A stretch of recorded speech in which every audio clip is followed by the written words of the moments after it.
قریب کر دیتی ہے۔ دعا مسلمان میں عقیدہ توحید پختہ کرتی ہے، اور دعا اس دولت کا نام ہے جو صرف مومن کے پاس ہے، کافر کے پاس نہیں۔ نبی پاک علیہ السلام نے فرمایا الدعاء صلاح المومن، دعا مومن کا ہتھیار ہے، کافر کے پاس یہ ہتھیار نہیں ہے۔ مومن جب اپنے مالک کے حضور دعا مانگتا ہے نا، دنیا میں آپ کسی سے زیادہ مانگیں تو وہ ناراض ہو جاتا ہے، وہ کہتا ہے بھائی تو نے تو کام بنا لیا ہے، کل بھی دیا تھا، پرسوں بھی دیا تھا، روز روز تجھے کون دے؟ میرے نبی پاک علیہ السلام نے فرمایا جو اپنے رب سے زیادہ مانگتا ہے رب اس سے زیادہ راضی ہوتا ہے، زیادہ راضی ہوتا ہے۔ اب دعا مخصوص اوقات نہیں دعا کے، فرمایا اذا دعان، جب بھی دعا مانگو گے تمہارا رب تمہاری دعا کو، جب بھی دعا تو دعا کرتے رہنا چاہیے، ہر وقت دعا میں بندہ شامل رہے، اللہ کے ذکر میں شامل۔ یہ جو قرآن مجید نے کہا نا یا ایھا الذین آمنوا اذکروا اللہ ذکرا کثیرا، اے ایمان والو اپنے رب کا ذکر کثرت سے کرو، وسبحوہ بکرۃ واصیلا، اور صبح و شام اسی کی پاکی بیان کرو۔ تو اس سے مراد یہ نہیں ہے کہ تسبیح لے کے سارا دن مسجد میں بیٹھے رہو اور کام کوئی نہ کرو، بلکہ اس کا مطلب یہ ہے کہ روٹی شروع کرو تو اللہ کے نام سے، اختتام کرو تو اللہ کے نام، سو جاؤ تو رب کا نام لے کے، سویرے اٹھو تو اللہ کا نام لے کے، جب تمہیں کوئی چیز اچھی لگے تو ماشاءاللہ کہو، جب کوئی مصیبت آئے تو کہو انا للہ و انا الیہ راجعون۔ تو سارا دن اللہ کا ذکر جاری رہے گا۔ نبی پاک صلی اللہ علیہ وسلم نے مسلمان کو ایک دوسرے سے ملنے کا طریقہ بتایا۔ مصیبت آئے تو کیا کہنا ہے؟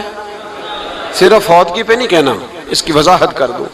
کوئی بھی الذین اذا اصابتہم مصیبہ، جب بھی کوئی مصیبت آئے، اللہ کے بندے کہتے ہیں ہم اللہ کی طرف سے آئے ہیں اور اللہ کی طرف ہی ہم نے لوٹ جانا۔ تو میرے عزیز ہر وقت اللہ کا ذکر جاری رہے گا، ہر وقت زبان پہ رب کریم کا۔ دیکھیں نا نبی پاک علیہ السلام نے ہمیں ملاقات کا طریقہ بتایا۔ ایک صحابی آئے تو انہوں نے آ کے کہا السلام علیکم، نبی پاک علیہ السلام نے فرمایا رب تعالیٰ نے اسے 10 نیکیاں عطا فرمائی ہیں۔ دوسرے آئے تو انہوں نے کہا السلام علیکم ورحمۃ اللہ، تو محبوب فرمانے لگے، امام بہقی نے اس کو لکھا ہے، محبوب فرمانے لگے رب کریم نے اسے 20 نیکیاں عطا فرمائی۔ ایک اور آئے، عرض کیا السلام علیکم ورحمۃ اللہ وبرکاتہ، محبوب فرمانے لگے اللہ نے اسے 30 نیکیاں عطا فرمائی۔ اچھا اس کا مطلب کیا ہے؟ السلام علیکم، تم پر سلامتی ہو، سادہ ترجمہ یہ ہے کہ تم سلامت رہو، تم سلامت رہو، ورحمۃ اللہ وبرکاتہ، تم پر اللہ کی رحمت بھی ہو اور اس کی برکتیں بھی ہو۔ وہ کیا کہتا ہے؟ وہ کہتا ہے وعلیکم السلام، تم پر بھی سلامتی ہو، ورحمۃ اللہ وبرکاتہ، اللہ کی رحمت ہو اور اس کی۔ یہ جو مسنون دعائیں ہیں نا جو حضور نے ہمیں دعائیں سکھائی ہر موقع پہ، ان کا کمال دیکھیے۔ اب ایک مسلمان نے آتے کہا السلام علیکم، اس کا مطلب کیا ہے؟ تم پر۔ اب وہ جھگڑا کرے گا اسے مارے گا، اس کا مال چھینے گا؟ اس نے تو آتے ہی کہا ہے تم پر سلامتی ہو۔ تو جو سلامتی کی دعا دینے والے ہیں وہ جیب تھوڑی کاٹیں گے، وہ غبن تھوڑی کریں گے، ڈاکہ تھوڑا ڈالیں گے۔ اسلام نے لفظ ہی وہ سکھایا ہے کہ فرمایا جب تم نے ملنا ہے تو تم نے دعائیں کرنی ہے ایک دوسرے کے لیے۔ اب ہمارے ہاں نئے نئے لفظ آ گئے، ٹیلی فون اٹھایا تو کہا ہیلو، اس کا کیا ترجمہ ہے؟ کون ہے، اس کا کیا ترجمہ ہے؟ جی جناب، اس کا کیا مطلب؟ ہم نے دیکھا بڑے بڑے سمجھدار لوگ السلام علیکم کی بجائے کہتے ہیں کیا حال ہے۔ بھئی کیا عجیب بات ہے، بھئی کیا حال ہے کا کیا مطلب ہوا؟ وہ بعد میں کرنے کی بات ہے۔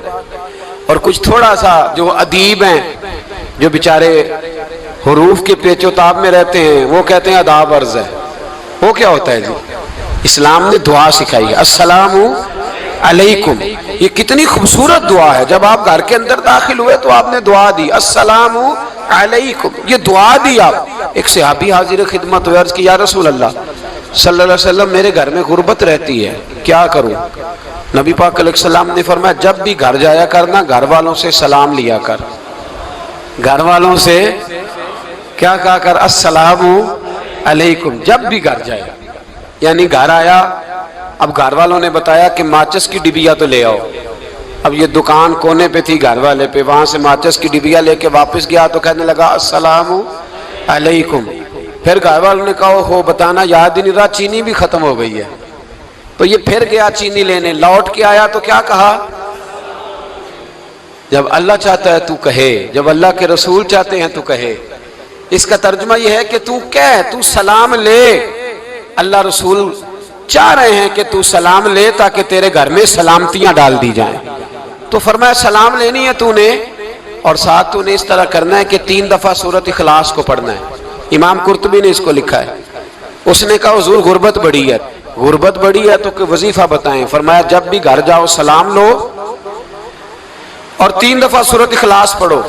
وہ صحابی کہتے ہیں میں پکا ہو گیا۔ اب وہ کچھ دنوں کے بعد، کچھ عرصے کے بعد، کچھ مہینوں کے بعد واپس آئے تو صحابہ کرام علیہم رضوان فرماتے ہماری خواہش تھی کہ یہ کچھ بیان کرے، اب بتائے جو وظیفہ لے کے گیا تھا اس کا رزلٹ کیا نکلا۔ کہتے اس نے بڑی حیرت انگیز بات کی، حیرت انگیز عجیب انداز میں۔ کچھ لوگوں کا دل ہوتا ہے نا کہ مجھے ملے میرے پڑوسی کو نہ ملے، اور کچھ کا دل ہوتا ہے یار مجھے بھی ملا ہے اور الحمدللہ میرے پڑوسی کو ملا ہے۔ تو صحابی جب حاضر ہوئے تو صحابہ کہتے ہیں ہمیں تجسس تھا کہ یہ کچھ بتائیں، تو حضور نے فرمایا کیا حال ہے تیرا؟ کہا یا رسول اللہ کمال ہی ہو گئی ہے حضور، میں جب بھی گھر جاتا ہوں سلام لیتا ہوں اور 3 دفعہ سورۃ اخلاص پڑھتا ہوں، میں تو امیر ہو ہی گیا ہوں، میرے تو ہمسائے بھی امیر ہو گئے۔ کتنا پیارا ہے یہ جملہ، کتنا حسن ہے، اتنا اچھا لفظ کسی اور کے پاس ہے ہی نہیں جو الفاظ ہمیں ہمارے رسول نے عطا فرمایا۔ اس کو اپنائیے، اس کو اپنائیے۔ یہ الگ بات ہے کہ لوگ مطلب کے لیے سلوٹ کر لیتے ہیں بڑا سارا، لیکن مطلب کے لیے نہیں۔ جس کو جانے اس سے بھی سلام لیں، جس مسلمان کو نہیں جانتے اس سے بھی۔ تو نبی پاک نے ہمیں مسنون دعائیں سکھائیں۔ رات کو جب سونے لگیں اللہ کے رسول صلی اللہ علیہ وسلم نے ہمیں دعا سکھائی۔ حضور نے فرمایا جب سونے لگو تو مسلم شریف میں فرمایا تم نے یہ دعا پڑھنی، اللہم باسمک اموت و احیا۔ تم نے کہنا اے اللہ میں تیرے نام پر مرتا ہوں اور تیرے نام پر جیتا ہوں۔ نبی پاک صلی اللہ علیہ وسلم نے ایک حدیث میں فرمایا کہ یہ جو نیند ہے نا یہ موت کی چھوٹی بہن ہے، یہ موت کا ایک حصہ ہے۔ جس طرح انسان سو جائے تو کوئی خبر نہیں ہوتی کیا ہو رہا ہے، بالکل وہ اٹھا ہے تو اس نے کہا ہو یہ کیا ہوا، سو جاتا ہے نا آدمی اسے خبر نہیں ہوتی، اوہو میں نے تو 11 بجے اٹھنا تھا یہ تو 3 بج گئے، اب اسے خبر نہ رہی۔ سوتے ہوئے لوگ چوری کر لیتے ہیں، بلکہ اس طرح بھی ہوتا ہے کہ آدمی نے گکھڑ اترنا تھا، وہ پنڈی سے آ رہا تھا لیکن وہ سویا ہوا تھا، آنکھ تب کھلی جب کاموں کی آ گیا تھا، اب اس کا اس پر زور۔ تو فرمایا کیا پتا اب تو کھل گئی کاموں کی، جا کے لاہور جا کے کسی جگہ پہنچ کے، تو یہ بھی ممکن ہے کہ کھلے ہی نہ، نیند ہی موت کا سبب بن جائے۔ تو کہہ کے سو کہ یا اللہ تیرے نام پہ سو رہا ہوں، اللہ کس نام پہ سو رہا ہوں۔ یار اگر ہم ان دعاؤں کا حسن سمجھے مت، اللہم باسمک اموت و احیا، یا اللہ میں تیرے نام پہ سوتا ہوں اور تیرے نام پر اٹھتا ہوں، گویا کہہ رہا یا اللہ میری نیند بھی تیرے فضل سے ہی ہے، اور اگر آنکھ کھل جائے تو وہ بھی تیرے فضل سے ہی ہے۔ کتنا اعلیٰ نبی پاک علیہ السلام نے انداز سکھایا۔ اور پھر بخاری شریف میں حدیث موجود ہے، فرمایا جب اٹھو تو کہو الحمدللہ الذی احیانا احیانا بعد ما اماتنا والیہ النشور۔ فرمایا جب تم سو کے اٹھو تو پھر کہو اے اللہ ساری تعریفیں تیرے لیے، تمام تعریفیں جس نے ہمیں موت کے بعد حیات دی، موت کے بعد فرمایا احیانا بعد ما اماتنا، ہمیں مرنے کے بعد گویا اللہ کا شکر ادا کر کے آنکھ کھل گئی۔ دیکھیں کس طرح اسلام مسلمان کو اللہ کے ساتھ جوڑتا ہے۔ فرمایا شکر کر، آنکھ کھل گئی، کہ یا اللہ تیرا شکر ہے تو نے موت کے بعد ہمیں دوبارہ حیات عطا فرمائی، یہ شکر ادا کرو۔ گویا تم یہ نہ کہنا کہ میں اٹھ گیا ہوں تو میرا کمال ہے، یہ نہ سمجھنا میں اٹھ گیا ہوں تو میں بڑا پابند ہوں، جب میں ارادہ کر لوں کہ میں نے 11 بجے اٹھنا ہے تو پھر میں اٹھ جاتا ہوں۔ یہ نہ کہنا کہ یہ الارم بڑا اچھا ہے، یہ مجھے اٹھا لیتا ہے۔ ذہن کے اندر خیال کر کہ نیند تو موت کی طرح تھی، یہ جو میں اٹھ گیا ہوں تو اپنے رب کے فضل سے اٹھا ہوں، جو میں اٹھ گیا ہوں، جو ابھی اٹھے ہیں وہ تو بول دینا کم از کم کہ میں اپنے رب کے فضل سے اٹھ گیا۔ تو دعا سکھائی۔ پھر دیکھیے نبی پاک صلی اللہ علیہ وسلم نے فرمایا جب تم بیت الخلاء میں جاتے ہو نا، واش روم میں جاتے ہو، تو گندی چیزیں ہوتی ہیں وہاں، شیطان ہوتے ہیں، جنات ہوتے ہیں، یہ گندگی پہ ہوتے ہیں۔ جب تم واش روم جاؤ، بیت الخلاء جائے، تب بھی دعا مانگو۔ کیا دعا مانگو؟ وہ دعا بھی نبی پاک صلی اللہ علیہ وسلم نے ہمیں تعلیم فرمائی اور بخاری میں ہے، کہا پڑھا کرو اللہم انی اعوذ بک من الخبث والخبائث، کہو اے اللہ ناپاک چیزوں سے میں تیری پناہ مانگتا ہوں، وہ نر ہوں یا مادہ ہوں، اللہ میں تیری پناہ مانگتا ہوں۔ واش روم کے اندر بہت ساری بری چیزیں ہوتی ہیں، جوان میری بات پر توجہ فرمائیں، وہاں بہت ساری گندی چیزیں ہوتی ہیں۔ انسان کئی دفعہ واش روم میں جاتا ہے، اسے وسوسے زیادہ آتے ہیں، یہ نوٹ کریں میری بات کو۔ اصل میں نا ہم بات ڈھونڈ رہے ہیں علاج اپنی بیماریوں کا، حالانکہ علاج تو سارا مدینے والے رسول کے پاس موجود ہے، محبوب کے پاس ساری دوائیاں ہیں۔ تو نبی پاک علیہ السلام دیکھیں نا، انسان واش روم میں جاتا ہے، اسے وسوسے آتے، برے خیالات آتے، وہ گناہ کی طرف کئی دفعہ مائل ہوتا ہے، تو کہا تو دعا پڑھ کے جا اللہم انی اعوذ بکا، یا اللہ میں تیری پناہ مانگتا ہوں، من الخبث والخبائث، ہر خبیث اور بری چیز سے میں تیری پناہ مانگتا ہوں، وہ نر ہو یا یار کتنا عظیم دین ہے، کتنا عظیم میرے مصطفیٰ کریم کا وہ والا دین ہے۔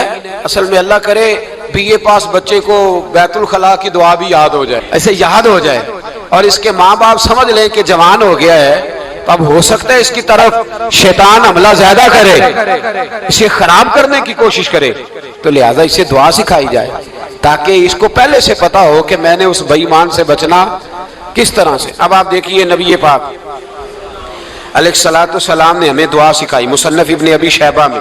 کون سی دعا؟ واش روم سے نکلنے کی۔ اللہ اکبر، بڑی زبردست دعا ہے، بڑی زبردست۔ آپ یقین کریں اس ایک ایک دعا پر ایک ایک پورا بیان ہو سکتا ہے، ایک ایک۔ یہ اس لیے نہیں میں کہہ رہا کہ میں کوئی عالم فاضل آدمی ہوں، آپ کہیں گے کہ بتا رہے ہیں میں بڑا پڑھا لکھا ہوں، صرف یہ عرض کر رہا ہوں کہ اس کے فوائد پر، ثمرات پر جو اللہ تبارک و تعالی امت کو دیتا ہے، ان دعاؤں کی جو فضیلت حدیثوں میں آئی، اور پھر جو اس کے فوائد ہے، اور اس پر بات کروں تو ایک دعا تقاضا کرتی ہے کہ اس پر پورا ایک لیکچر ہونا چاہیے۔ دیکھیے آپ واش روم سے نکلے، دعا کیا ہے؟ دعا کے لفظ کیا؟ الحمدللہ الذی، ایک حدیث میں لفظ ہے غفرانک، غفرانک، اے اللہ میں تجھ سے بخشش چاہتا ہوں۔ اور جو مشہور اور معروف ہے مصنف ابن ابی شیبہ کی روایت، فرمایا الحمدللہ الذی اذھب عنی العذاب وعافانی، فرمایا اے اللہ تیرا شکر ہے۔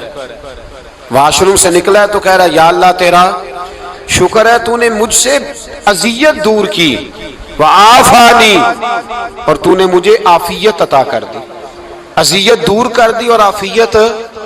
بولیے واش روم سے نکلا ہے تو کیا کہتا ہے؟ یا اللہ تیرا شکر ہے، تو نے مجھ سے اذیت دور کر دی اور مجھے عافیت۔ ڈاکٹر حکیم ہومیوپیتھک ایک چیز پر متفق کم ہوتے ہیں، پتہ ہے نا آپ کو، لیکن اس بات پر سب کا اتفاق ہے کہ اگر کسی کو قبض ہو جائے نا تو شاید 70 یا 72 بیماریاں لگ جاتی ہیں اس کو۔ اور جب آدمی کو قبض ہوتی ہے نا، پیٹ کے اندر فضلہ جم جاتا ہے، خارج نہیں ہوتا، اس کو اعصاب کی بیماری ہوتی ہے، اس کے ذہن پر اثر ہوتا ہے اس چیز کا۔ آپ یہ مت سمجھیں کہ کھانا کھانا یہ کمال ہے، اللہ نے یہ بھی نعمت بنائی ہے کہ کھانا جب خارج ہوتا ہے تو وہ بھی اللہ کا بہت بڑا احسان ہے۔